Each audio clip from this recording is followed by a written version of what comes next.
제 팔뚝에는 아직도 링거 자국이 남아 있습니다. 그날 밤 29도의 한여름에 제 몸은 39도 5분의 고열로 불타올랐습니다. 투명한 링거병 안에서 검은 이물질들이 둥둥 떠다니는 게 보였습니다. 군의관은 그걸 제 혈관에 꽂았습니다. 이건 정제가 잘 된 약이라고 말하면서요. 저는 그 순간 죽는다고 생각했습니다. 저는 북한군 상사였습니다. 9년 동안 강원도 최전방에서 복무했습니다. 총을 들고 조국을 지키던 군인이었습니다. 그런 제가 2024년 8월 DMZ 철책선을 기어서 넘었습니다. 지뢰가 묻혀있고 총알이 날아올 수 있는 그 경계선을 말입니다. 왜일까요? 9년을 복무한 상사가 왜 목숨을 걸고 탈출했을까요? 북한 군단 병원에서는 한 달에 33명이 죽습니다. 1년이면 거의 400명입니다. 전쟁이 아닙니다. 그냥 배가 아파서, 열이 나서, 상처가 골마서 죽는 겁니다. 왜요? 약이 없으니까요. 돈이 없으니까요. 페니실린 한 병 살 돈이 없어서 목이 물린 자국이 골마 죽는 군인들을 저는 직접 봤습니다. 저도 그렇게 죽을 뻔했습니다. 3번의 링거를 맞고 3번 다 40도 가까운 고열에 시달리면서 저는 깨달았습니다. 여기 있으면 죽는다고. 이 이야기가 믿기지 않으신다면 구독과 좋아요를 눌러주세요. 북한 군인이 왜 링거를 뽑고 병원에서 도망쳤는지 그 끔찍한 진실을 지금부터 들려드리겠습니다. 이것은 죽음의 병원에서 살아남은 한 군인의 이야기입니다. 제가 북한군에 입대한 건 19살 때였습니다. 강원도의 한 여단에 배치받았습니다. 당시 저는 자랑스러웠습니다. 조국을 지키는 인민군 전사가 된 것에 대해 의심조차 하지 않았습니다. 군 생활은 단순했습니다. 새벽 5시 기상나팔에 일어나 구보를 뛰고 아침 배식을 받아먹고 훈련을 하고 저녁이 되면 사상학습을 했습니다. 위대하신 수령님, 경애하는 최고 사령관 동지. 매일 같은 구호를 외쳤습니다. 배식은 하루 3번이었지만 양은 턱없이 부족했습니다. 아침엔 강냉이밥 한 공기와 된장국 한 그릇.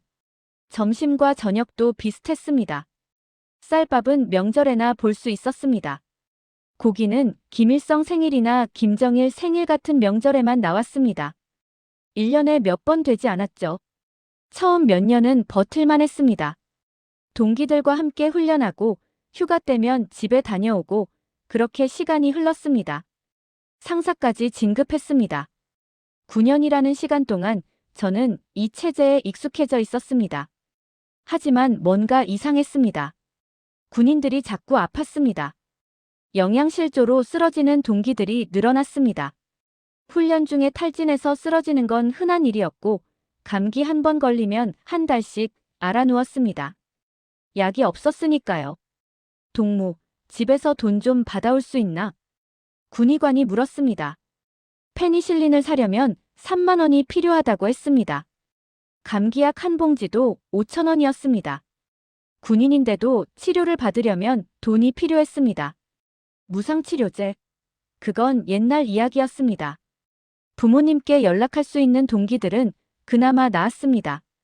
집에서 돈을 받아 약을 살 수 있었으니까요. 하지만 집안 형편이 어려운 군인들은 그냥 아픈 채로 버텨야 했습니다. 저는 그때도 이게 잘못됐다고 생각하지 않았습니다. 아니, 생각할 수 없었습니다.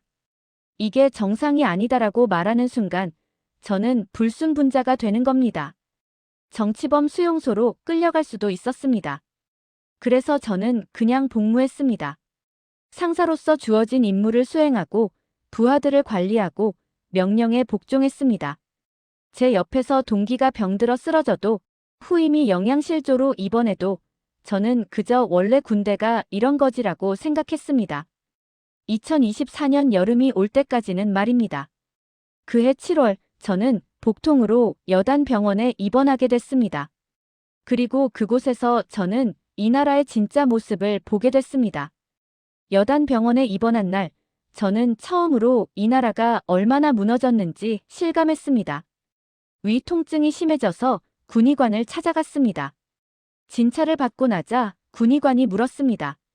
검사를 받으려면 돈이 있어야 하는데 얼마나 있나? 저는 당황했습니다. 군인인데 검사를 받으려면 돈이 필요하다고요? 군의관은 담담하게 말했습니다. 위내시경이 10만 원, 엑스레이가 6만 원, 초음파가 9만 원이야. 뭘 할 건가? 저는 한 푼도 없었습니다. 부모님은 이미 돌아가셨고 친척들도 형편이 어려웠습니다. 군의관은 제 얼굴을 보더니 한숨을 쉬었습니다. 그럼 일단 입원이나 해. 링거나 맞으면서 지켜보자. 병실은 끔찍했습니다. 20명이 넘는 환자들이 좁은 방에 누워 있었습니다. 침대 시트는 누렇게 변색되어 있었고 벽은 곰팡이로 얼룩져 있었습니다. 소독약 냄새도 나지 않았습니다. 그냥 땀과 병 냄새만 진동했습니다. 옆 침대의 이등병은 일주일째 고열에 시달리고 있었습니다. 제가 물었습니다. 동무, 약은 안 먹나?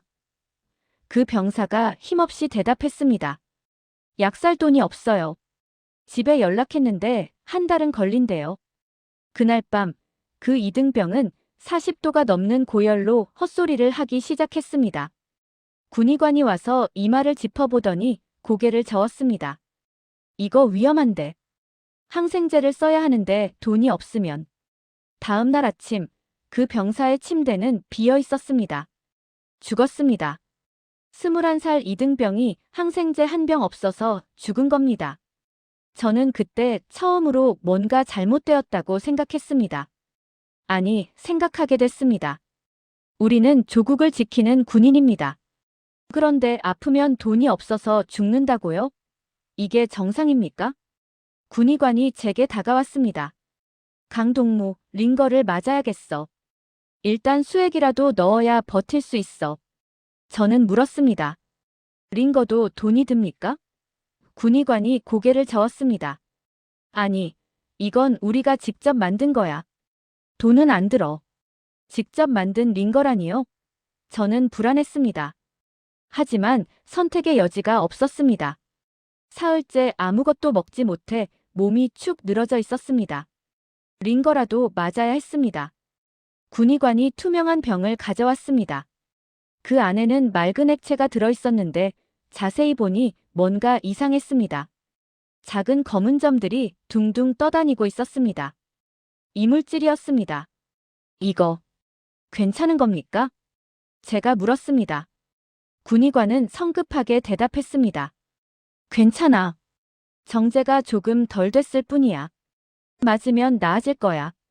제 팔뚝에 바늘이 꽂혔습니다. 그리고 그 이물질이 든 액체가 제 혈관 속으로 흘러들어오기 시작했습니다. 저는 그 순간 이건 아니라는 걸 직감했습니다. 하지만 이미 늦었습니다. 링거를 맞은 지 30분쯤 지났을 때였습니다. 몸에서 열기가 올라오기 시작했습니다. 처음에는 따뜻하다고 생각했습니다. 링거 때문에 몸이 회복되는 거라고 믿었습니다. 하지만 그 온기는 점점 뜨거워졌습니다. 이마에서 땀이 흐르기 시작했고 숨쉬기가 힘들어졌습니다. 군의관 동무.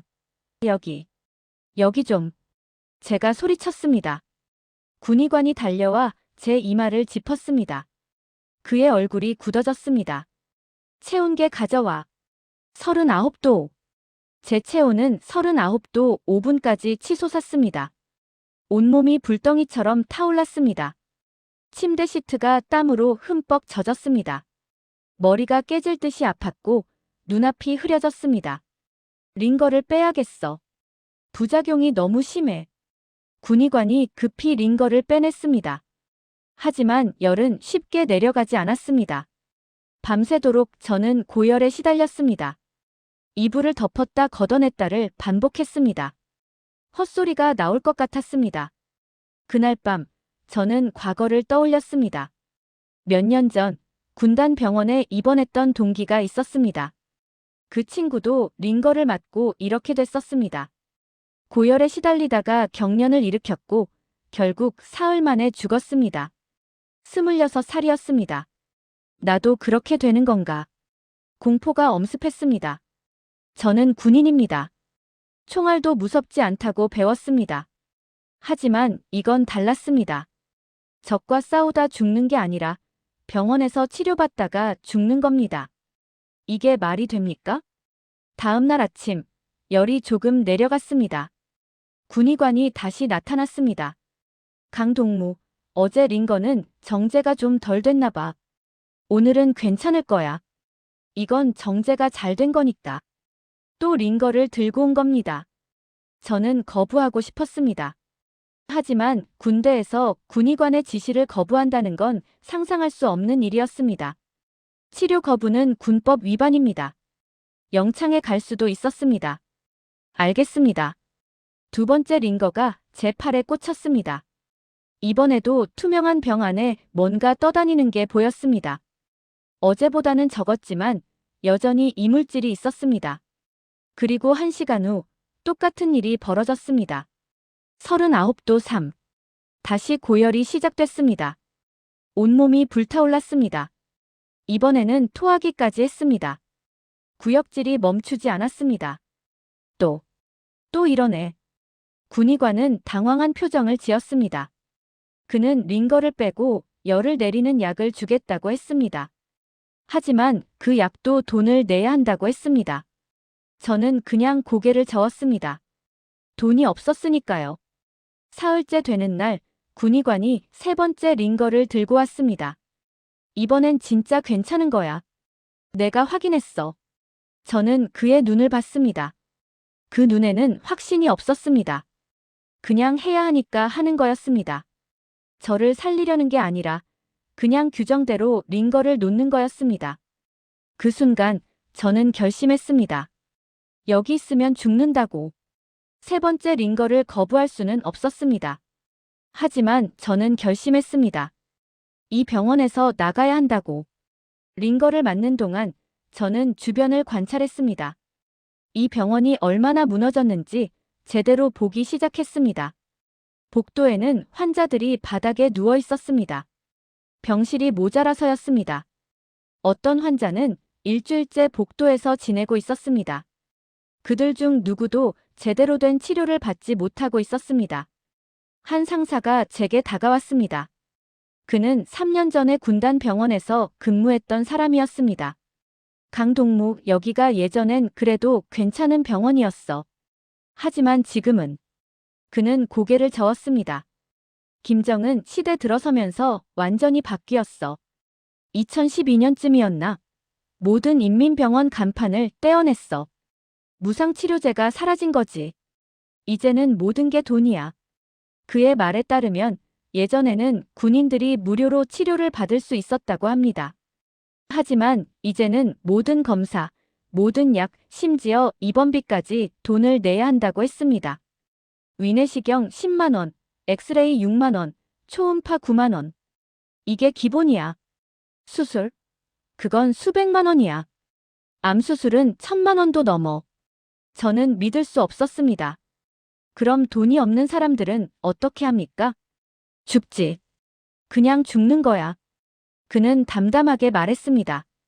작년에 군단 병원에서 몇 명이나 죽었는지 알아? 400명이 넘어.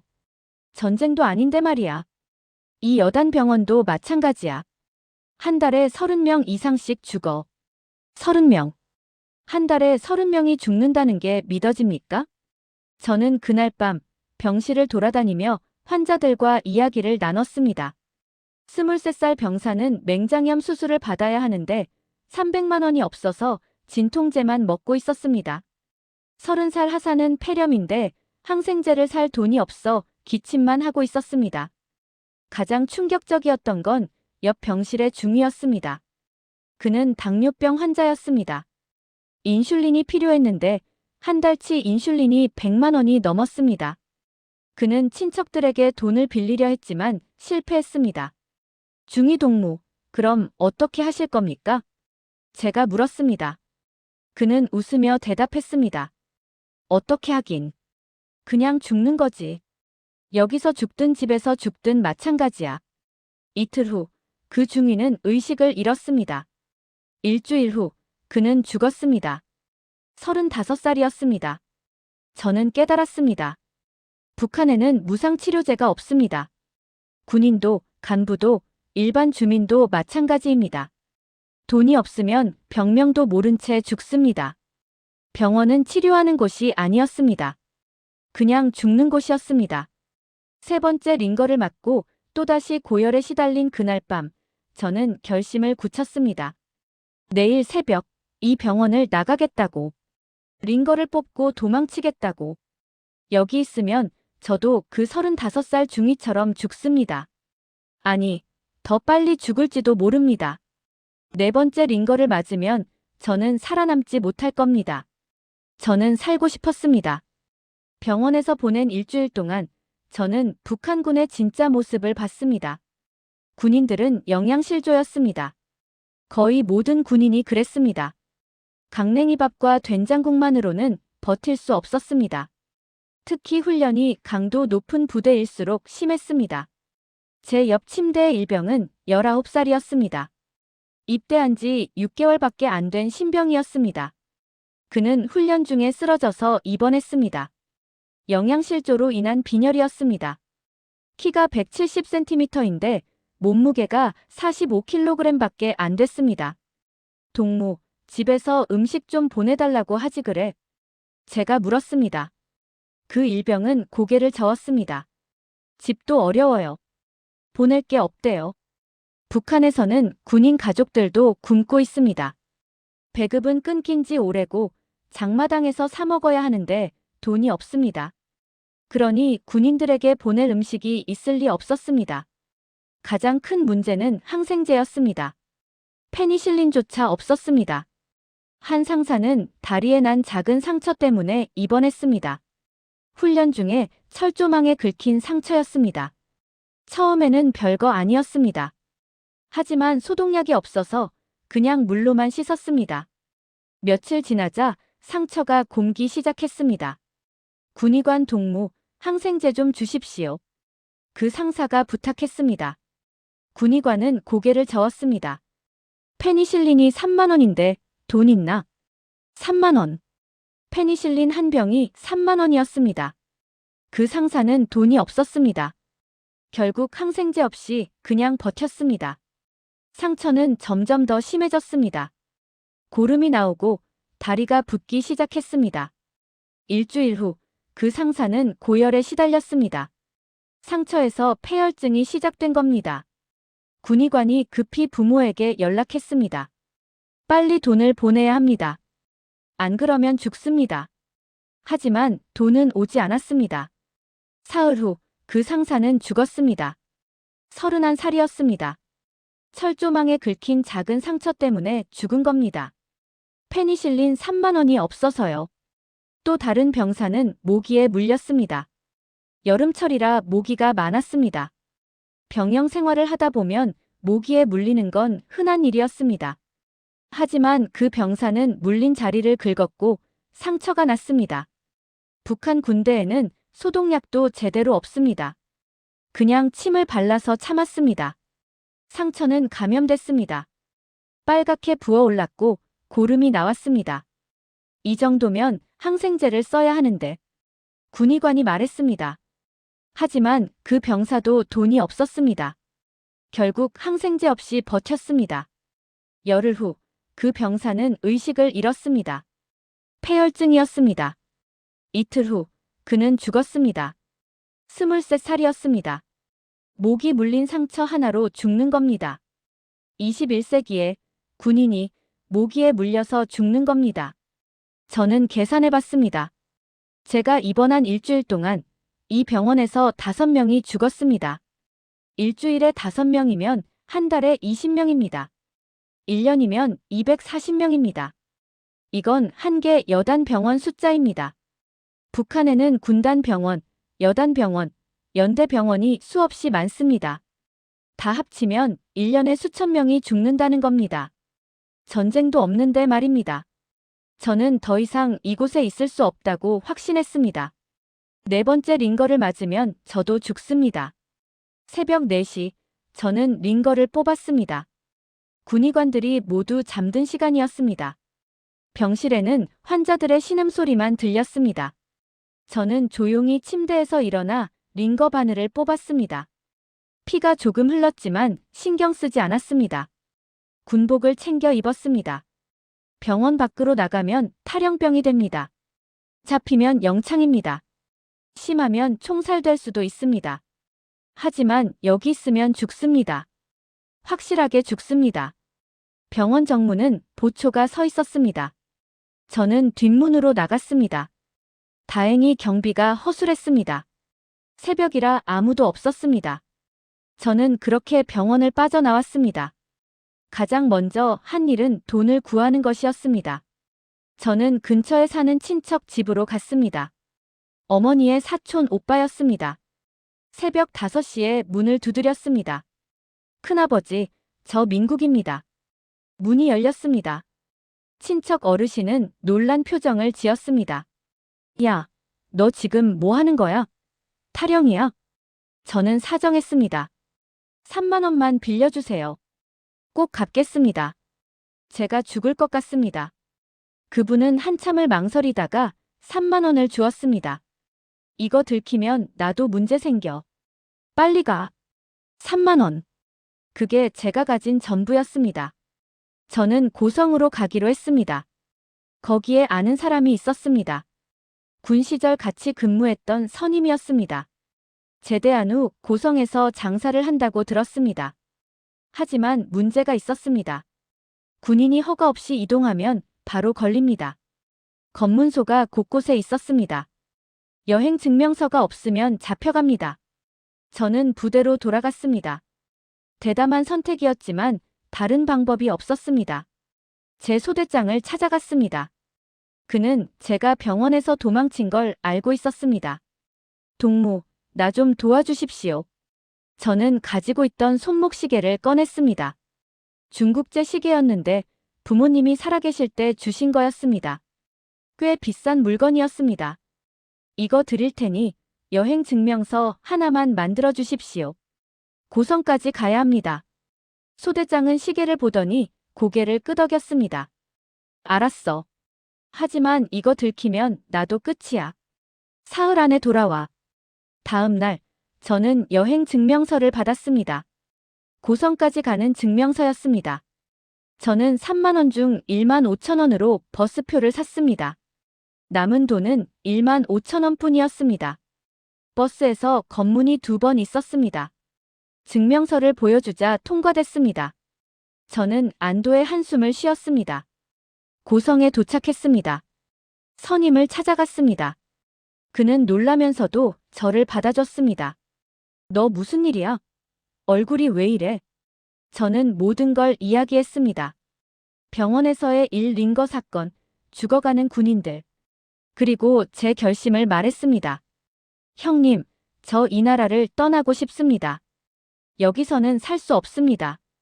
선임은 한참을 말이 없었습니다. 그러다가 조용히 말했습니다. DMZ 쪽 경비가 허술한 곳을 알아. 내가 아는 사람이 거기서 근무해.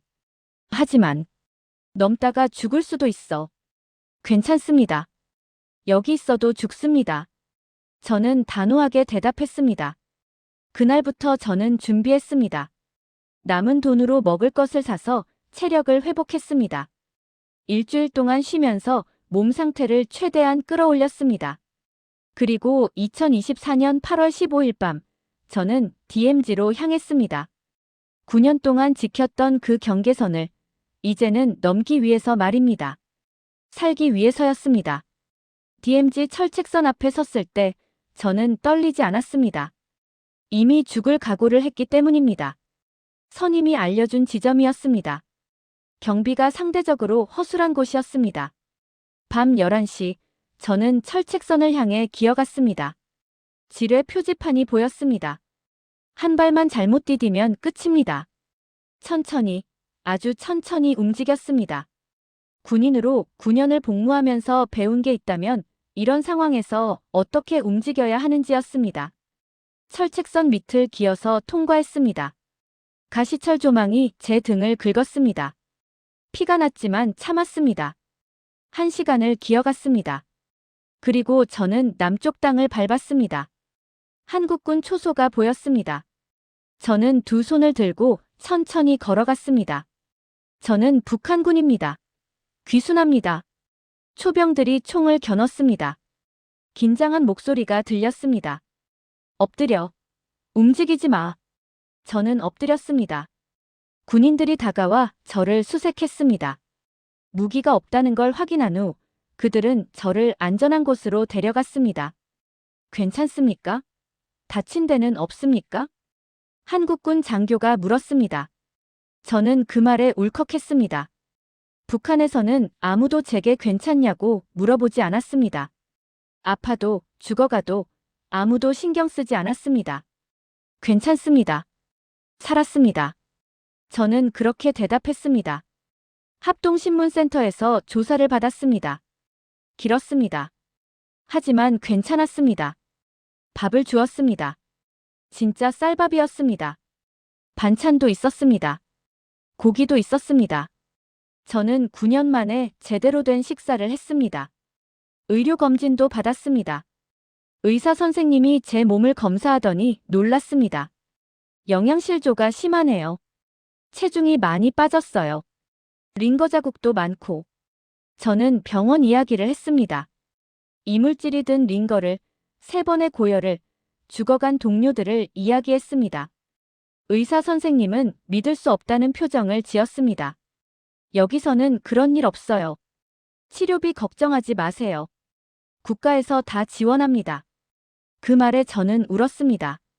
치료비 걱정 없이 병원에 갈 수 있다는 게 그게 얼마나 큰 축복인지 그분은 모를 겁니다. 하나원에서 석 달을 보냈습니다. 한국 사회에 적응하는 법을 배웠습니다. 처음에는 모든 게 낯설었습니다.